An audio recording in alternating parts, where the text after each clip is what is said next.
Hello everyone, this is DeAndre Dobbs. Welcome to another episode of DeAndre Dobbs the Show. This is part 2 of DeAndre Dobbs the Show of Quiet on Set. What went down. I just want y'all to know that the first part of Quiet on Set, my review and my opinion, that is up at this moment. It just got uploaded, it just got approved and everything because it had to go through some copyright tests, but I passed and everything was resolved. So feel free to go watch part 1, and let me tell y'all, part 1 is like an hour and 7 or 8 minutes long, and I'm gonna go back and rewatch my own video probably later on tonight before I go to bed or sometime. But I went back as I was editing my video. I realized that I may have forgotten some stuff to put in part 1, and this is why I'm doing part 2, to put in stuff that I may have missed, that I probably know that I missed in part 1. And I know I skipped over a lot in part 1, but I just said, you know what, I'm going to do a part 2 because I missed some stuff and I just found out some more stuff as I was looking for the information to put in part 1. So that's exactly what I'm going to do now. What we're going to talk about, what I'm going to tell y'all about, my opinions on part 2 and on here. So hit that like button, hit that subscribe button, notification bell, and whenever I have a new video, a new show uploaded, you can just click on and start watching. I hope y'all like part 1, so please, whenever y'all get a chance to watch part 1, please leave me y'all's opinion, leave me y'all's feedback, comments. I will have parts of part 1 and part 2 on my Facebook,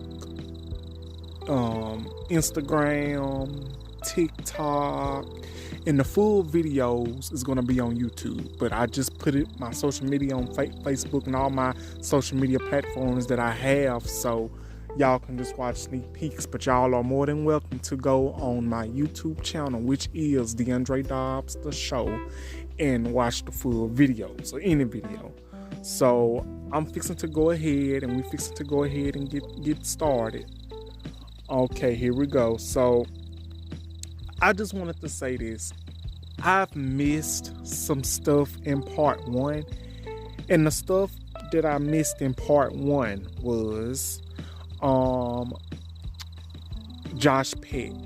For those of you, most of you should know who Josh Peck is, but if some of you don't know who Josh Peck is Drake's Bell co-star from Drake and Josh, and also from the Amanda Show, which I talks about in part 1. But if I didn't, I'm talking about it now. Which is in part 1. So Josh Peck recently, a day ago, he recently took to social media detailing that he just finished watching Quiet on Set, and he said it took him a couple of days to process it. And he says that he did this in private. He reached out to Drake Bell in private regarding the Quiet on Set and regarding what Drake Bell was telling, what happened to him. And Josh Peck also says that we should all protect children. Children needs to be protected at all times, and that he hopes that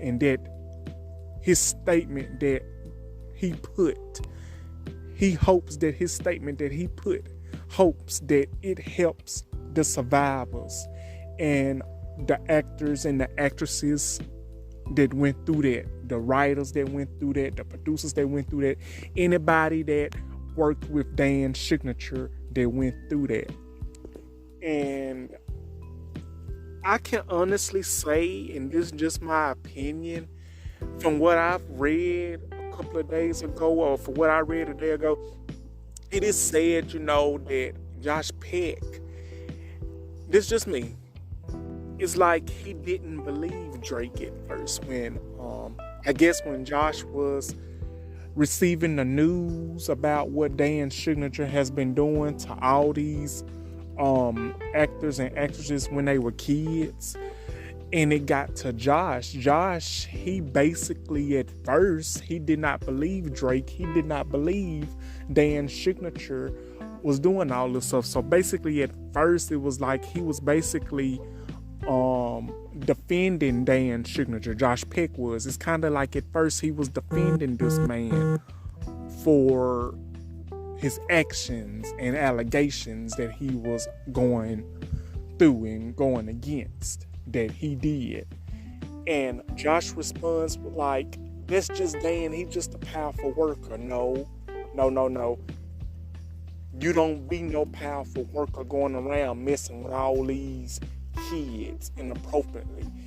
And I also forgot that the actors and the actresses that worked it for Dan Signature on all that, the Amanda Show, Ned the Classified School Survivor Guide, all these shows that was in the company of Nickelodeon, they also said that Dan Signature had them do very uncomfortable stuff and very inappropriate stuff on the set that they was not comfortable with.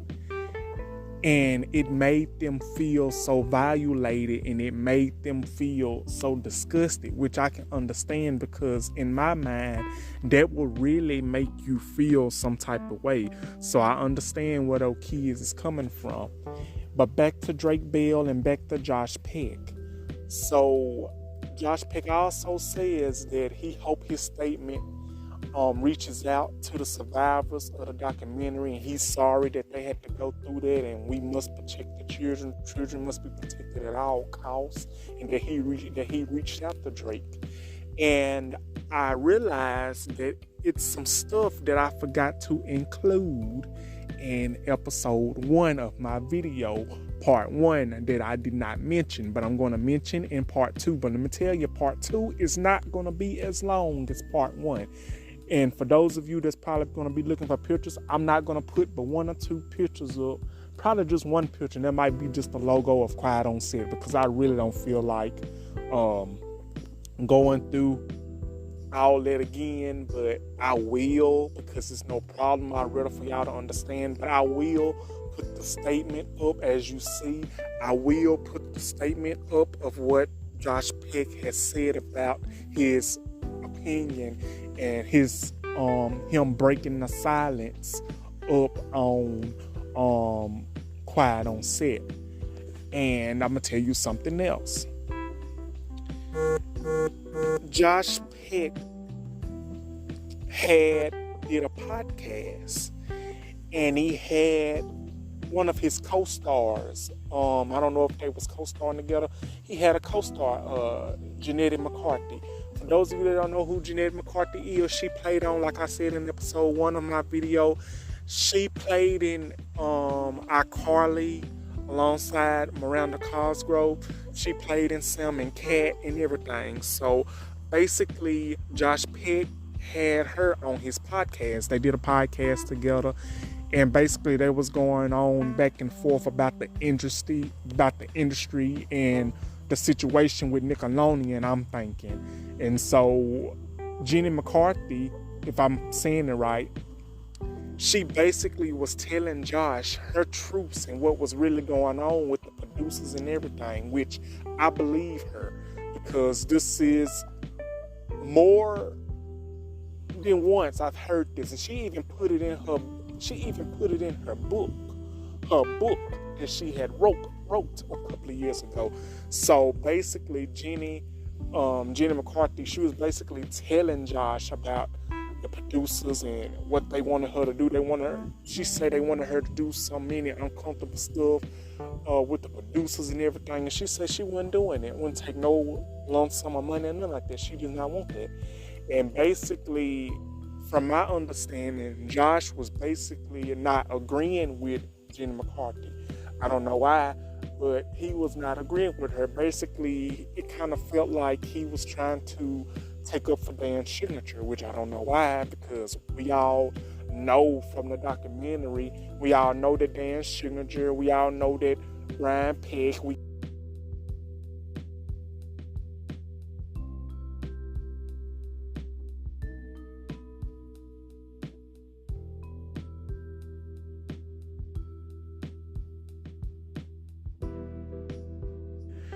From my understanding, after they got done with their podcast, it is said that, Jenny McCarthy, she blocked Josh Peck, she blocked him or something like that, or something that went down.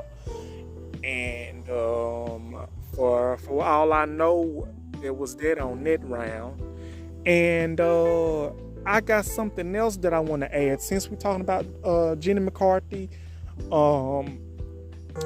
she, alongside with Miranda Cosgrove, alongside with the other guy that played on Carly as Freddie, they have filed the lawsuit. The whole cast of iCarly have filed the lawsuit against Dan Schrimsher. Schrimsher. I don't know. Dan. I'm gonna say Dan. I'm gonna say DS. They filed the lawsuit against DS and Nickelodeon, I guess, regarding the everything that went down, the lawsuits, the allegations and everything, which I believe to myself 100% that it's all true, because it's all coming to the light now. And I don't know why they filed it, but from my understanding, this has to be why they are filing the lawsuit against DS and Nickelodeon, because it is said that Dan Schrimsher, he left the company in a production in 2018 following some allegations and everything, and that's why the Amanda show was canceled, because of allegations and racism and all that was going on. And since I'm on here, I'm gonna detail y'all and tell y'all of what I forgot to tell y'all about Drake Bell, what he went through.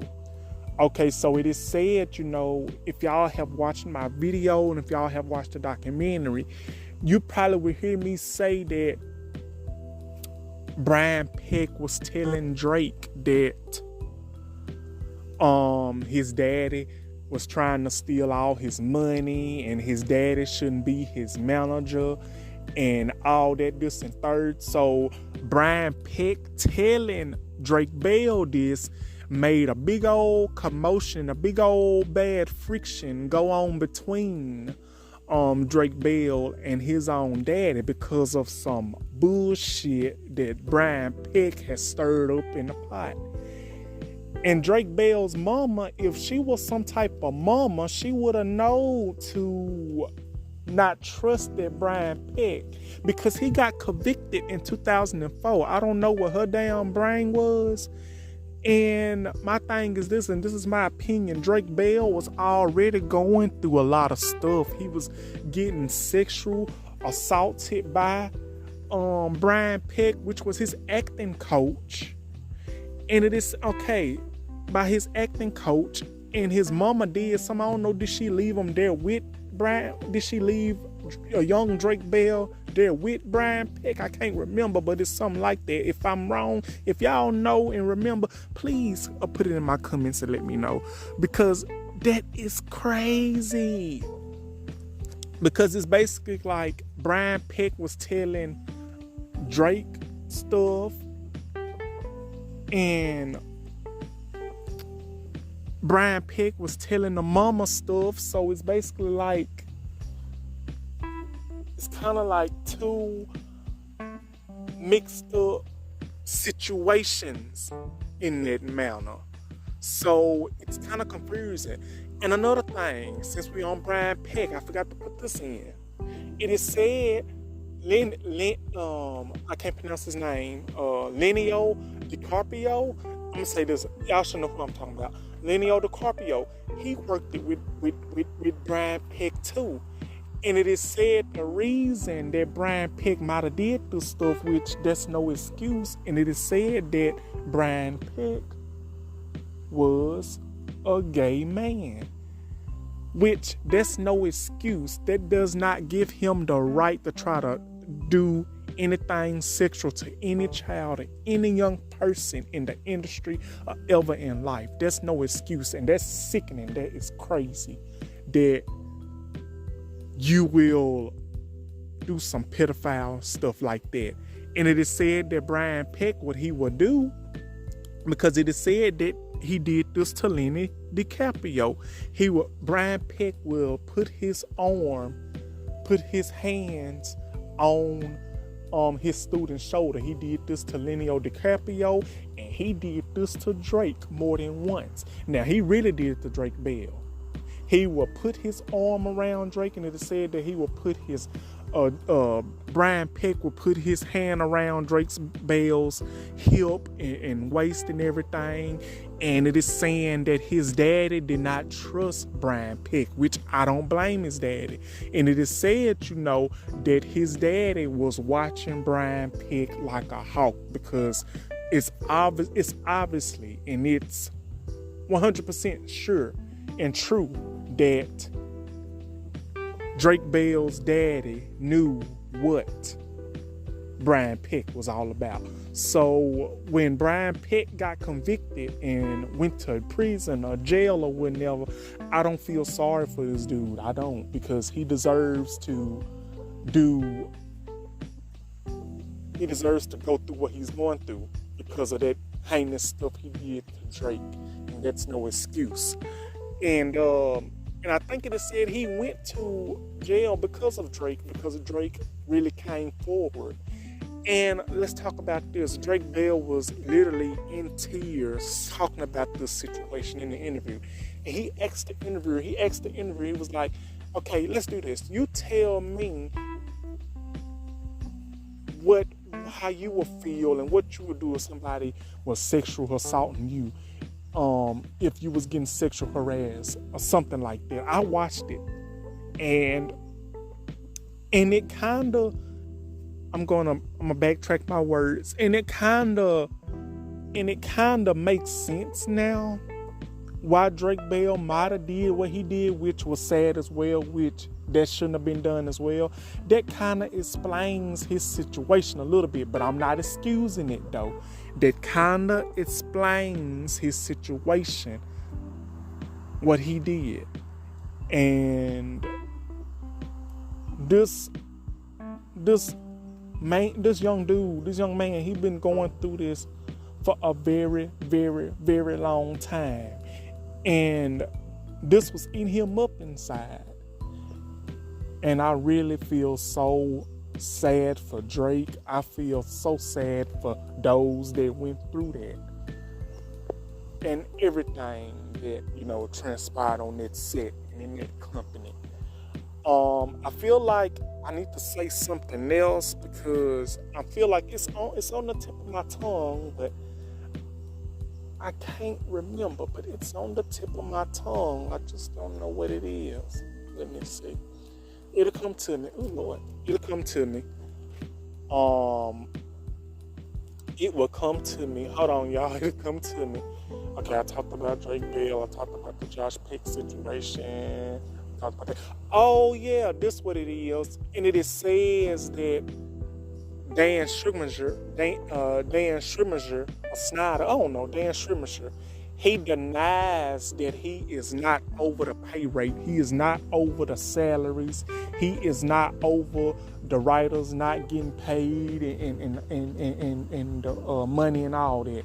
Well, somebody got to be over something. Everything that's been said against this man, Dan Schumacher, he is denying all of this bullshit. Like, come on now, be honest. You did this shit, and you coming forward saying that you are sorry and that he apologizes for all the pain that they went through and everything. Like, dude, come on now, man. Come on now, bro. You is the cause of it. You is the cause of it. Brian Peck is the cause of it. And that sick ass Jacob crew cast person that y'all had on the crew and stuff are all that, and all these other shows are supposed to be as cause of it. And oh yeah, this the last thing that really got me. I did not know how to respond to this. Do y'all know who Cal Massey is? Y'all should know who Cal Massey is. Okay, Cal Massey, he played on That's So Raven. It's Raven Simone's brother on That's So Raven. And his brother, I don't forgot his name, and their mama, I don't know her, his mama had something to say, I guess, after the documentary. It's basically the mama of Cal Massey and his brother basically was defending Dan Schrimmisher. She was basically saying that you shouldn't be blaming Dan, blame the parents, because it's not Dan Schrimmisher's fault. Well, this is my opinion, and I don't agree with that, but this is my opinion. You can blame the parents, but you can't blame the parents. Hell, the parents didn't know what was going on. The parents wanted to be in there with their kids. But, Dan, he always asked the parents to leave and always asked the kids to be in there with just him or whoever. So you can't just blame the parents. Dan is just as much as responsible, and whoever was in on that evil ass plot, they is just as responsible as the kids is. The kids is hopeless. They are young. They hopeless. They defenseless. They don't know what to do, what to expect. They don't know what's going on. They might have been wanting to say something for a very long time, but they were scared to say something. So you cannot put all that on one.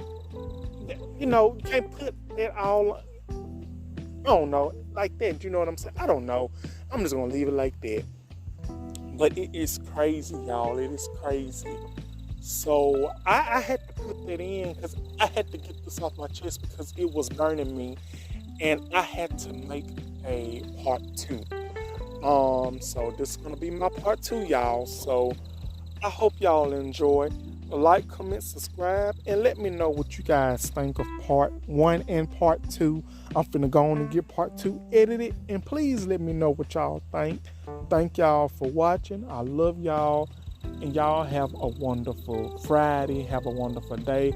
I love y'all, and see you next video. Love y'all. Thank you. Bye-bye.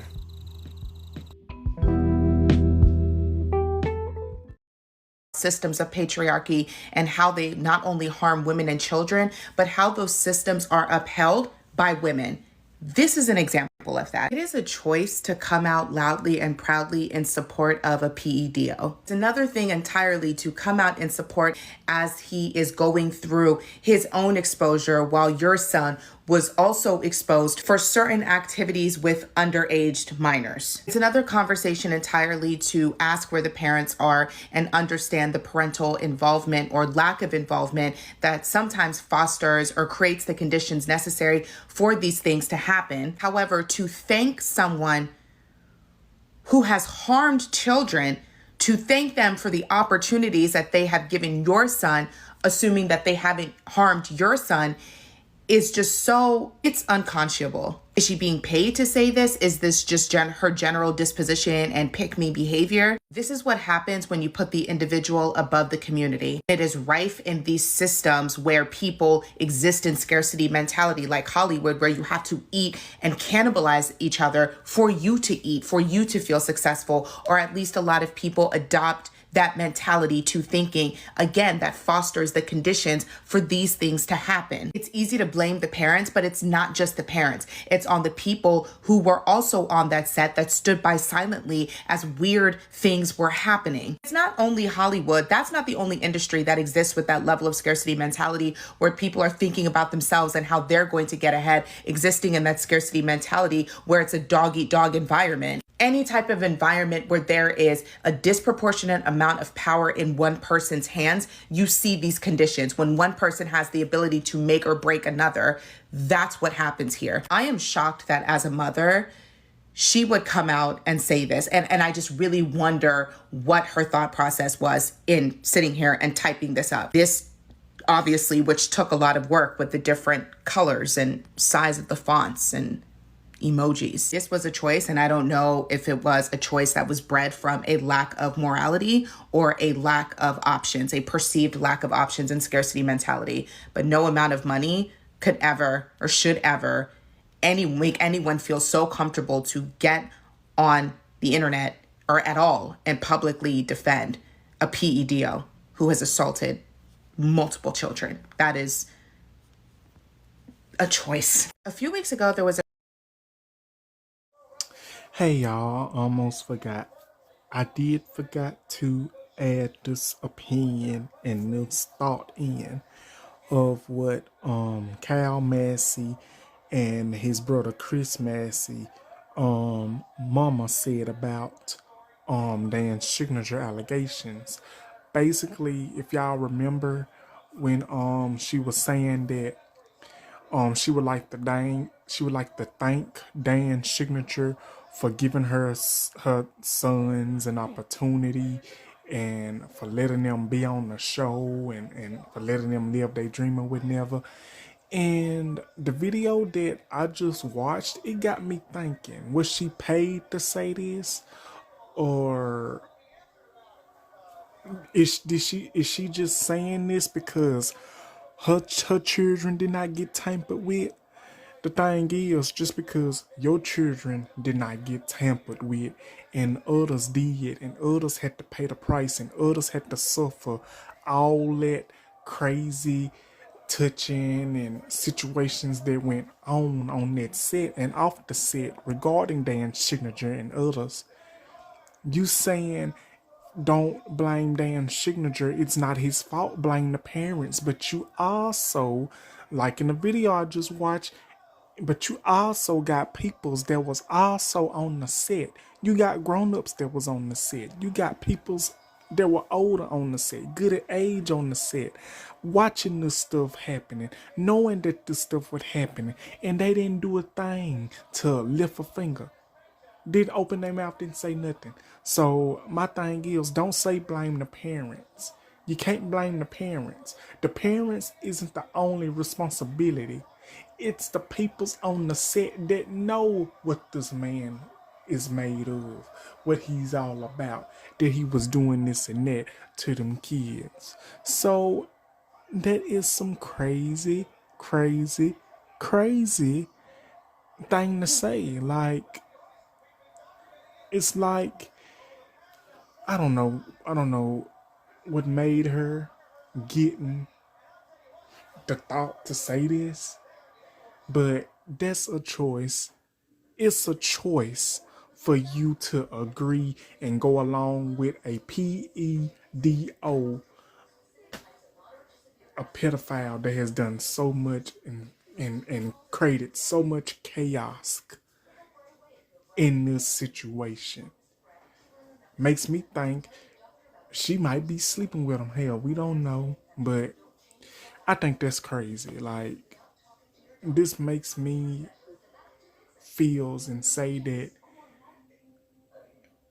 ain't no amount of money in the world can fix and make anybody forget the pain and the turmoil that these kids have faced. So I don't know. What do y'all think of that? Let me know. Y'all enjoy the video, and I hope y'all have a great one. Thank you. Bye bye.